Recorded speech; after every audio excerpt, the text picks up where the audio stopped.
آل محمد کا ذکر کرنا بڑا محبوب سمجھتا ہے. اللہ کو آل محمد کا ذکر بڑا محبوب ہے. اور 1.25 لاکھ انبیاء ہیں، آدم سے لے کے عیسیٰ تک انبیاء نے آل محمد کا ذکر کیا ہے. کائنات کے نبی ہیں، ساری زندگی آل محمد علیہ الصلوۃ والسلام کے فضائل پڑھتے رہے اور اپنی امت کو فضائل سناتے رہے. جناب سیدہ کے فضائل سنائے، امیر المومنین کے فضائل سنائے، حسنین شریفین کے فضائل سنائے.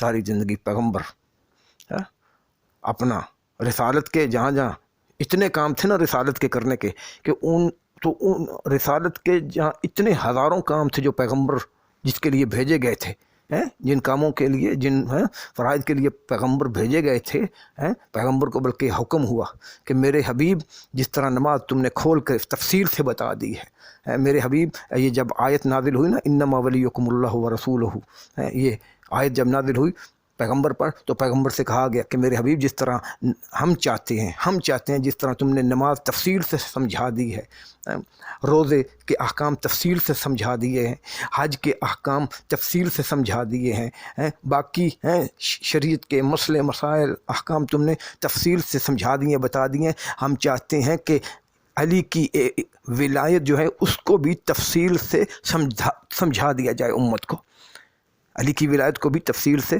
سمجھا دیا جائے. تو آل محمد علیہ الصلوۃ والسلام کا ذکر پیغمبر خدا کو بھی بڑا محبوب. تو اللہ سبحانہ و تعالی یہ آل محمد کا ذکر یہ ہماری کیا نجات کا ذریعہ ہے. آل محمد کا ذکر ہماری نجات کا ذریعہ ہے، یہ ہمارا سرمایہ ہے، یہ ہماری نجات کا ذریعہ ہے. اس سے ہمیں تقرب الہی حاصل ہوتا ہے. مولا باقر سے پوچھا گیا مولا دین کے ارکان، فرمایا 5، نماز ہے، روزہ ہے، حج ہے، زکوٰۃ ہے، ولایت. مولا ان 5 میں سے افضل ترین شے مولا باقر فرماتے ہیں وہ ہماری آل محمد کی ولایت ہے.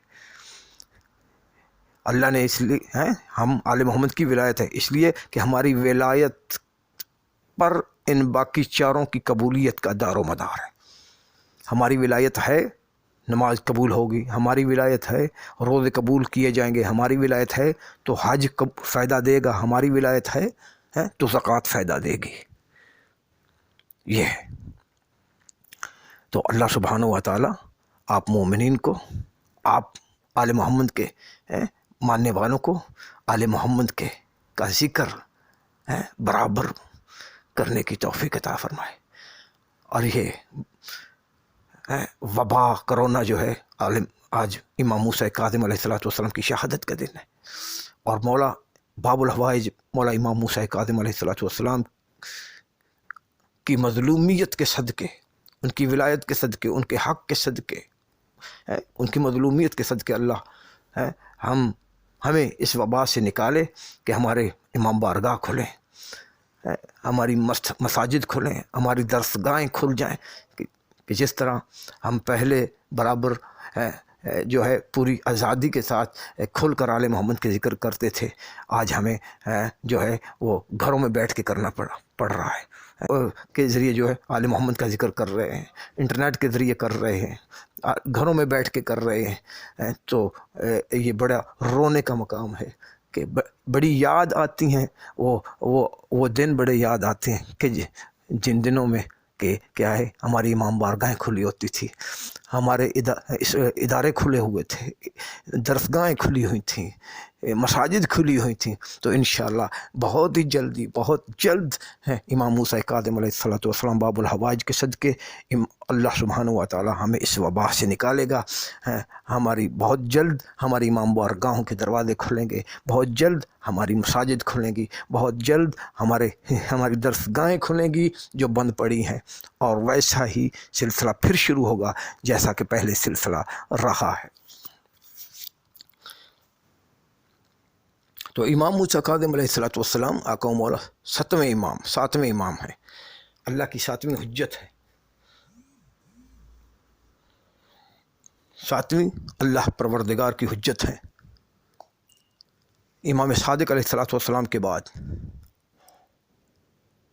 اللہ کی ساتویں حجت امام موسیٰ کاظم علیہ الصلوۃ والسلام ہے۔ تو جب امام ایک دنیا سے گزر جاتا ہے تو اس کے بعد جو امر ولایت ہوتا ہے، امر امامت ہوتا ہے، وہ بعد والے امام کی طرف منتقل ہو جاتا ہے۔ ہشام بن سالم ہیں، ہشام بن سالم راوی ہیں، وہ کہتے ہیں کہ ہم جب امام صادق علیہ الصلوۃ والسلام امام صادق علیہ الصلوۃ والسلام کی شہادت واقع ہوئی تو وہ کہتے ہیں کہ وہ بیان کرتے ہیں کہ اس وقت ہم مدینہ میں تھے، میں اور میرے ساتھی ہم مدینہ میں تھے۔ تو ہشام بن سالم کہتے ہیں کہ ہم سب نے امام صادق علیہ الصلوۃ والسلام کے جو بیٹے تھے نا فرزند عبداللہ،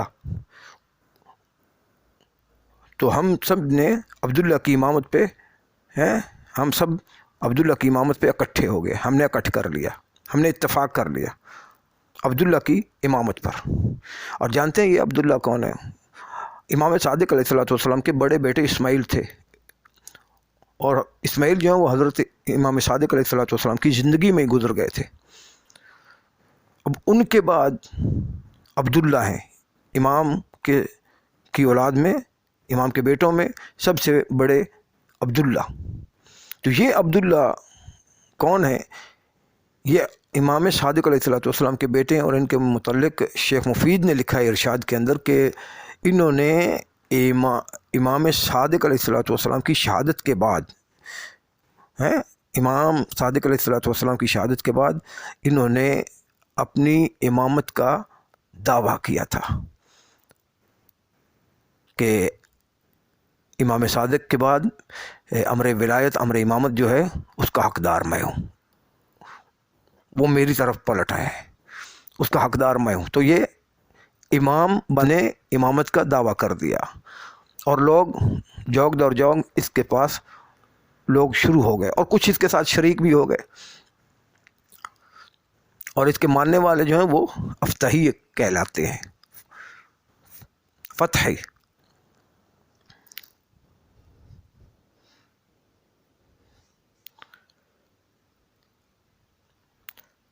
تو سالم کہتے ہیں کہ ہم نے بھی ان اتفاق کرنے والوں میں سے ہم بھی تھے، عبداللہ کی امامت پہ جن لوگوں نے اتفاق کیا ان میں ہم بھی تھے۔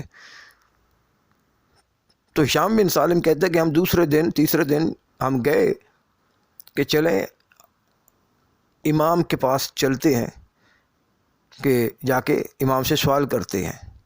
اب امام تو بنا لیا تھا نا، امام تو اپنا منتخب انہوں نے کر لیا تھا۔ تو کہتے ہیں ہم گئے تیسرے دن، تو دیکھا کہ عبداللہ کے پاس کافی لوگ جمع ہیں، تو ہم بھی جا کر عبداللہ کے پاس بیٹھ گئے۔ تو ہم نے عبداللہ سے سوال کیے، کچھ فقہی مسائل تھے زکوٰۃ کے حوالے سے، اور مسائل ہم نے پوچھے، تو عبداللہ نے ان کے کچھ ہمیں جواب دیا، مطمئن کیا۔ اس کے بعد پھر ہم نے، یہ سالم کہتا ہے، ہشام بن سالم کہتے ہیں، ہشام بن سالم کہتے ہیں کہ پھر میں نے پوچھا عبداللہ سے کہ اے عبداللہ، حضرت یہ بتائیں کہ مرجئہ کون ہے؟ یہ مرجئہ کون ہے؟ یہ کیا کہتے ہیں؟ ان کے عقائد نظریات کیا ہیں؟ یہ مرجئہ کیسا فرقہ ہے؟ ان کا دین کیا ہے؟ ان کے عقائد نظریات کیا ہیں؟ تو جب میں نے یہ سوال کیا عبداللہ سے مرجئہ کے حوالے سے، تو عبداللہ نے لا علمی کا جواب دیا، آسمان کی طرف سر اٹھایا اور کہتے ہیں کہ خدا گواہ ہے کہ میں اللہم لا ادری، مجھے اس شے کا علم نہیں کہ یہ مرجئہ فرقہ کون ہے۔